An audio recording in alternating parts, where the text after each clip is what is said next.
I was always the forgotten one in my family, but now they want me back.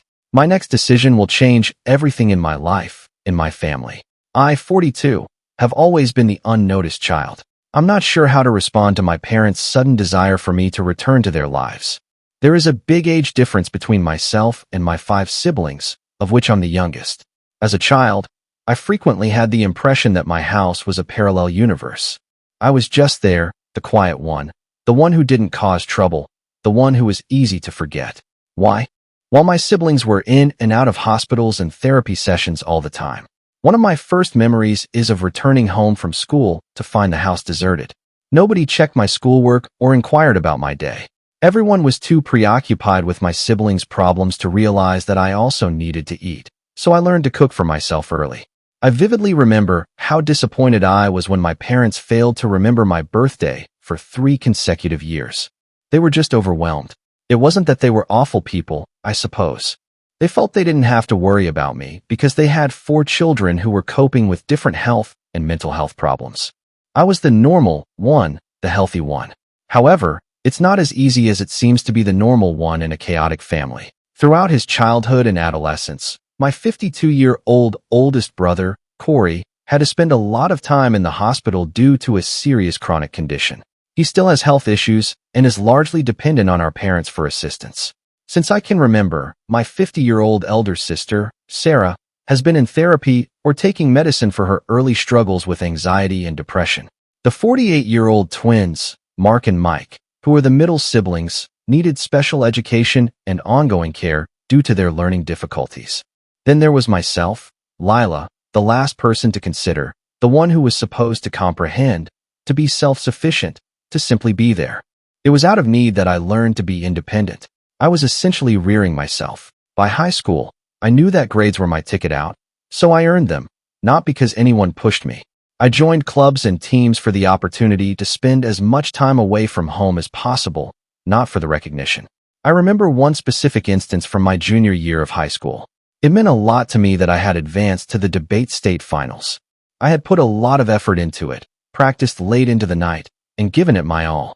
In the weeks before the finals, I mentioned it to my parents several times. I was set to go when I stepped downstairs on the morning of the event, wearing my finest attire. Frazzled as usual, my mom replied, "Oh, are you going somewhere?" as she hardly looked up from a stack of medical bills. I tried not to sound hurt as I reminded her about the debate finals. "It's today? I told you about it," she responded. "Oh, right." But it was obvious that she couldn't truly recall. "All okay, good luck. We have to take Corey to his doctor's appointment. Therefore, your father and I are unable to attend." I swallowed the lump in my throat and nodded. Naturally, and always has been, Corey's health came before my argument. I made it to the finals by myself and finished in second. Nobody inquired about my experience when I arrived home. For weeks, the certificate I was given remained on my desk, hidden from everyone else. My getaway was college. I finally felt like I could breathe after deciding on a school on the opposite side of the nation. I made friends that didn't need to be reminded of my birthday, genuinely saw me, and paid attention when I talked. Em and Sue, 2 of them, grew to be the family I never had. Em, Sue, and I made the decision to remain together after graduation.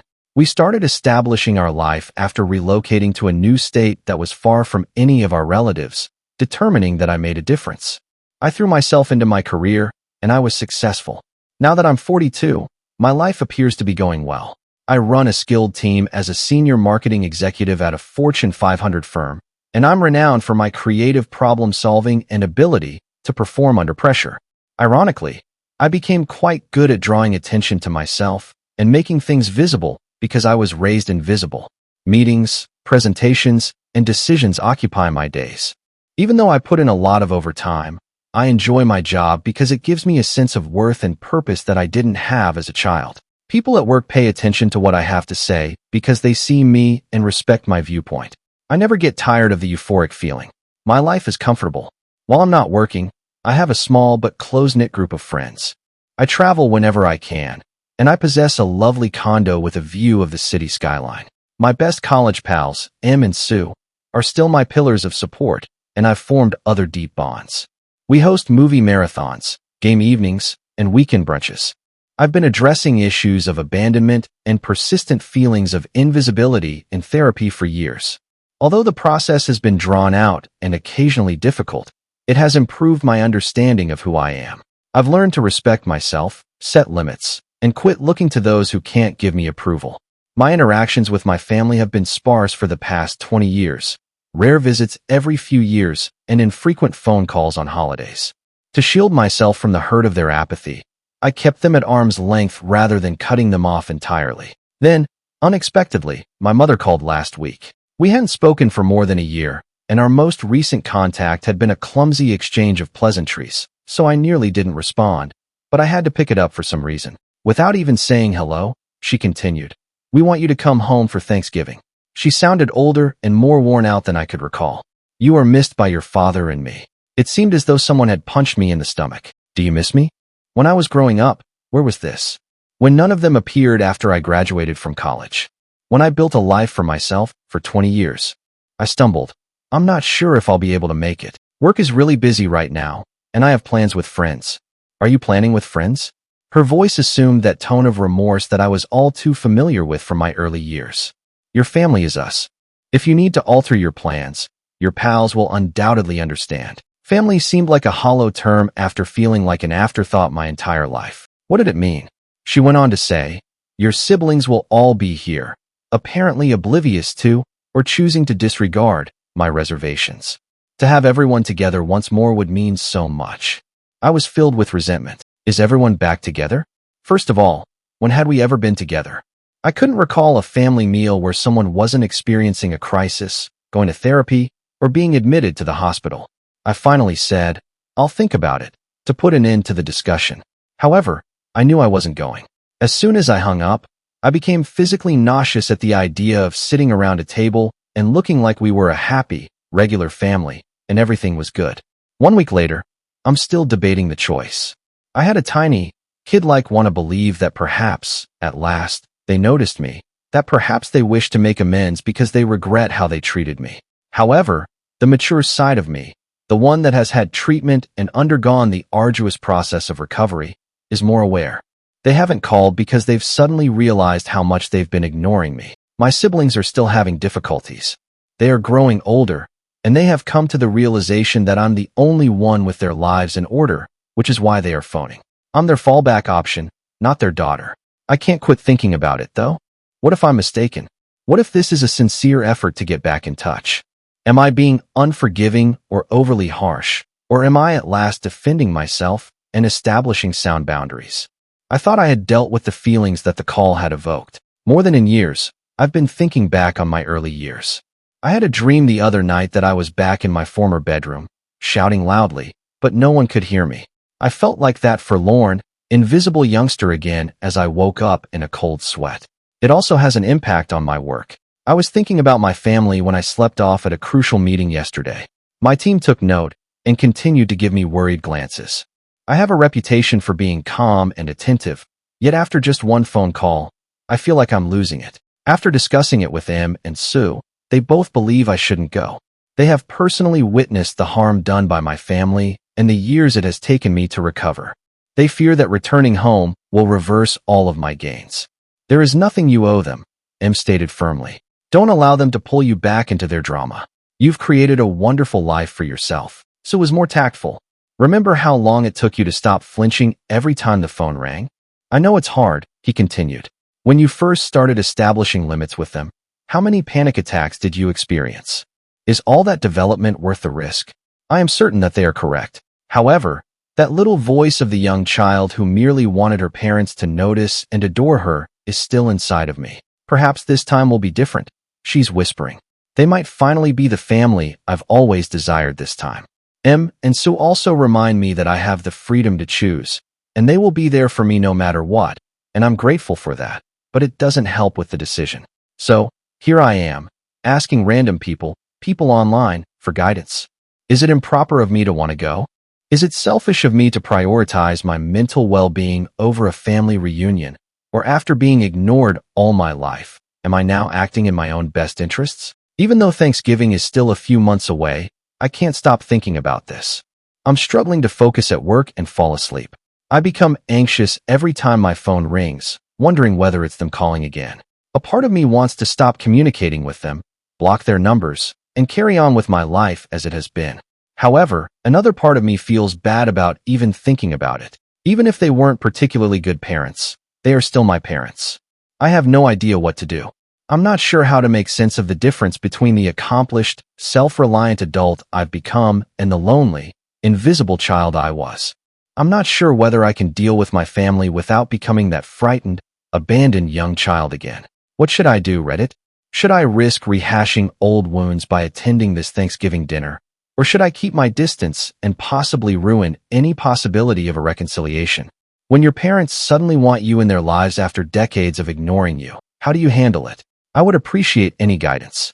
I could really use an outside viewpoint because I feel like I'm drowning in uncertainty. Update 1. About 2 weeks have passed since my last post, and while I would like to claim that things have become more obvious, they have really gotten more confusing, though recent events have taken me by surprise. I appreciate all of the support and advice. It has given me a lot to think about. First, my older brother, Corey, who has long-term health problems, called me out of the blue. It was unexpected to see his name on my caller ID because we haven't spoken face-to-face in years. I briefly believed that something horrible had occurred. His voice seemed older and more worn out than I remembered when he said, "Hey sis, have you got a moment? We need to talk about something serious." I felt shivers down my spine at his tone. He seemed to be speaking for the entire family, and it sounded menacing. He went on, "Mom and Dad have been talking," without waiting for me to answer. As they age, they are concerned about the future and who will look after things after they are gone. A knot started to form in my stomach. I hoped I was mistaken, but I had a feeling I knew where this was going. When they can no longer care for one of the boys, they want to appoint you as their legal guardian. The boys referred to our brothers who suffered from serious illnesses. It seemed as though someone had punched me in the stomach. Protector? Me? For most of my childhood, they barely acknowledged me as the invisible child. What? I choked out. Why me? Why now? My brother let out a deep sigh. Look, I realize this is a lot to ask, but you are the only one who is truly stable. Everyone else has their own problems. You've succeeded. You're in control of your life. They believe you to be the ideal option. What I was hearing was unbelievable. Suddenly, after years of being neglected and treated as an afterthought, I was given this enormous duty. It was like a horrible joke, and it felt unreal. Have they even considered asking me about this? With a voice trembling with rage and incredulity, I demanded. Or were they just going to spring it on me at Thanksgiving? The person on the other end of the line paused for a while. When he eventually said they were hoping to discuss it in person. I thought you should know beforehand. Give you time to think about it. Consider it. How could I possibly consider being guardian of a brother that I don't really know? A sibling who has spent decades taking care of our parents. I can't do this, I replied, hardly raising my voice above a whisper. I can't just take on this duty and drop everything. My life is my own, plans of my own. My brother remarked, I know it's a lot, in an apologetic tone. They're desperate, though. They must have confidence that someone will cover for them while they are away. I sat in startled silence for what seemed like hours after we hung up. It was utterly ridiculous.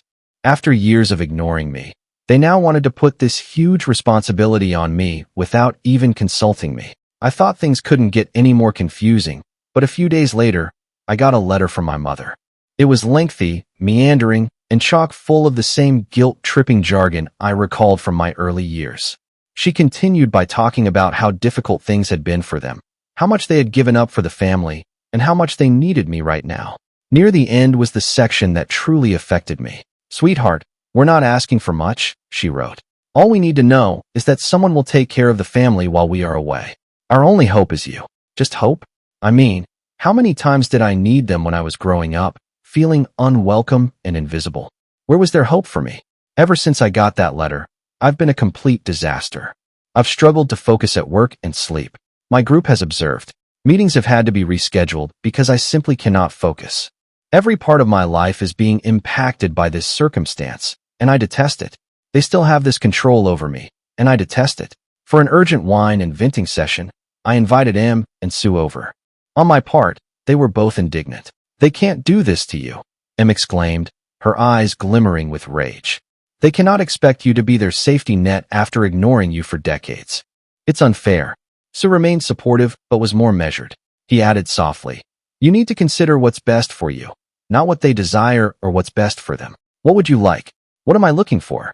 It's a straightforward question, but I'm having a terrible time coming up with a response. A part of me, the young child who constantly sought her parents' favor, longs to say yes and to be the decent daughter they never thought I was. However, the mature me, who has put a lot of effort into creating a life and identity apart from my family's shadow, is yelling no. I've devoted a significant portion of my life to proving my value to them, to being noticed, to being appreciated, and they want me to sacrifice everything now that I'm at last living a life where I'm respected and seen, to suspend my life, to tidy up the mess they created. I become more irate the more I consider it. I'm not being asked to join the family. They want me to be their guardian and caregiver. They want to promise that their issues would be resolved when they leave, not a relationship with me. I've made up my mind. After spending hours discussing it with them and Sue, I will not be attending Thanksgiving. I will not act as their guardian. I refuse to allow them to drag me back into the dysfunction from which I have so desperately fled. It won't be simple, I know. I'm aware that there will be emotional manipulation and guilt trips. However, I am also aware that I am worthy of better. I should be able to live the life I have created for myself without having to deal with their disregard and demands. I will give my brother a call back tomorrow to inform him of my choice. After that, I'll send a letter to my parents outlining my reasons for not attending Thanksgiving and my inability to fulfill their wishes for me to be their guardian. Even though I know it's the correct thing to do, it will be difficult. I'm afraid. I'm depressed. I'm pleased with myself for finally putting my needs first and putting my own health ahead of their expectations, even if I still want things to be different. Thank you to everyone who left a remark on my previous post. During this trying time, your words of support and encouragement have been invaluable. After a lifetime of feeling invisible, it means more than you can imagine to feel seen and understood. After speaking with my family, I'll provide another update. Good luck to me. I suspect that I will require it. Update 2. I feel like I've aged years in a matter of weeks since my last update, which was around a month ago. My family's predicament has escalated in unexpected ways, and I'm still in shock over all that has transpired. I want to start by saying thank you to everyone who left a comment on my previous post. During a very trying period, your guidance and encouragement meant the world to me. I heed your advice, and when I needed it most, it gave me the courage to defend myself. I declined the position of guardian for my siblings and chose not to attend Thanksgiving, as I said in my previous update. After calling my brother to inform him of my choice, I wrote a letter to my parents outlining my justifications. For a time, at least, I believed that would be the end of it. I was mistaken. When I got home from work last week, my 70-year-old mother was waiting for me at the door. I was so shocked that I almost dropped my keys. She has never come to see me before, not even when I bought my condo, when I got my major promotion, or when I moved into my first apartment. But here she was, standing at my door as if she had every right to be there, looking older and more worn out than I remembered. "Mom," I said, barely raising my voice above a whisper, "what are you doing here?" She took a while to respond. She simply stared at me, her gaze sweeping across my face as if she had never seen me before. Perhaps she was. When she eventually stated, "We need to talk," her tone was forceful but gentle. "It's not good for your father. The physicians say." She trailed off, tears welling up in her eyes. I experienced a little twinge of guilt. I was unaware that my dad was ill. Then I realized that I hadn't known since they hadn't informed me, because unless they require anything from me, they never tell me anything. I inhaled deeply, bracing myself. "I'm sorry to hear that," I added, trying to sound impartial. "But I don't see what that has to do with me." My mom's eyes became wide with surprise. "He's your dad," she cried out. "How can you say that?" "Is he?" The venom in my voice surprised me as I shot back. When has he ever acted like a father to me? I briefly believed my mother might try to enter when she moved forward. I remained steadfast in the doorway, preventing her from entering. I wasn't going to give her access to my personal space or the life I had created for myself. "Please," she begged, her voice adopting the guilty tone I so vividly recalled from my early years. "You are necessary. I am unable to manage things on my own because your father is constantly in and out of the hospital. Your siblings." "My siblings," I interrupted her. "My siblings, always, Mom. What about me? At what point did you need me for myself, rather than what I could provide for everyone else?" She gave me the impression that I had slapped her. "That's not fair," she remarked. "You have always been cherished by us. We have always supported you." I was unable to resist. I chuckled. The sound reverberated along the deserted corridor, loud and terrible. "Are you there for me when you forgot my birthdays? When? When did you miss my final debate? When did you not attend my graduation from college? Please let me know exactly when you were there for me, Mom." I briefly had a surge of gratification when my mother's face crumbled. She was at last experiencing a small portion of the suffering I had endured for years. She said, "We did the best we could," with a broken voice. "You have no idea how it was to attempt to keep everyone alive and well. There was no time for it," I concluded. "For me, for her. I wasn't ill, so you didn't have time for me, since I wasn't creating issues, due to the fact that I was invisible. For a long time, the burden of decades of unsaid hurt hung between us as we stood there in quiet. When my mother eventually responded, 'I'm sorry,' I briefly thought she was telling the truth. That's not how we intended to make you feel. You are loved by us.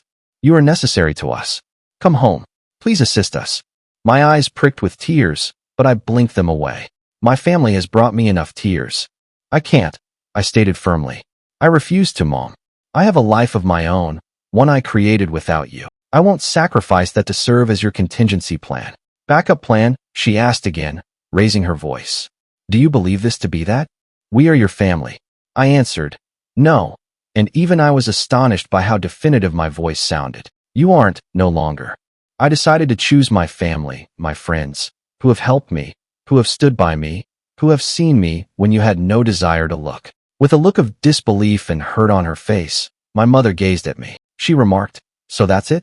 You're just going to turn your back on us?" I gave a headshake. "No, Mother. It's been a while since you abandoned me. I'm simply leaving at last." She didn't answer. Rather, she turned and strode off, her shoulders hunched in surrender. I was both relieved and saddened as I watched her leave. It seemed like the end of something, possibly the loss of hope, and the hope that my parents would one day see me and show me the kind of love I needed. That should be the end of it, I thought. I believed I had stated my stance clearly. However, as usual, life had other ideas. My brother called me a week following my mother's visit. His words, "My father passed away." I sat there, looking at my phone, not sure if I should feel guilty, relieved, or sad. The news seemed to be about a stranger rather than my own father, and I felt numb. According to my brother, the funeral is next week. Will you come? After closing my eyes and inhaling deeply, I answered, "No, I don't think I will." The other end of the line was silent for a long time. My brother finally answered, "I understand," and I was shocked to hear that he didn't sound judgmental. "Take care of yourself, sis." I sat for a while after I hung up, reflecting about my early years, my father, and our unfulfilled connection.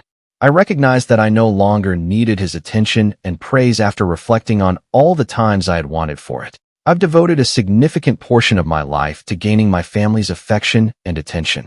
In actuality, though, I no longer require their approval.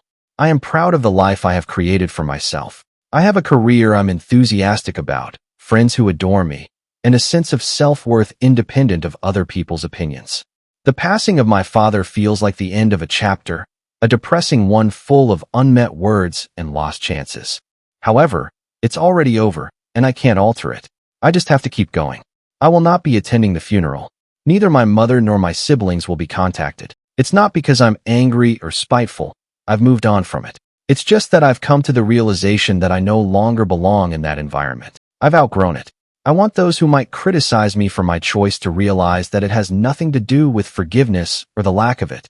It has to do with protecting oneself. It's about realizing that sometimes walking away is the healthiest course of action and that some relationships are too damaged to be repaired.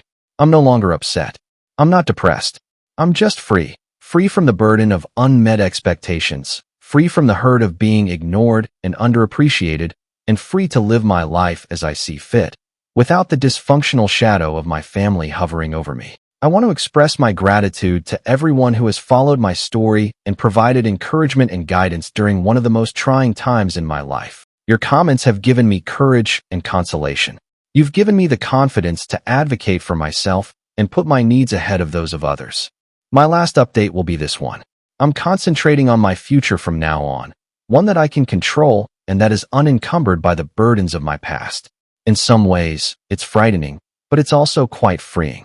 I want to let everyone know that it's acceptable to make your own decisions, especially if they are in a similar circumstance, are having trouble meeting expectations from family, or feel unnoticed or underappreciated. Even if the ties are with family, it's acceptable to leave them if they are hurting you. You are worthy of being appreciated, seen, and loved for who you are. One final time, I want to thank you all for being the encouraging group of people I never had as a child. You can never know how much your understanding and kindness have meant. Thank you for watching.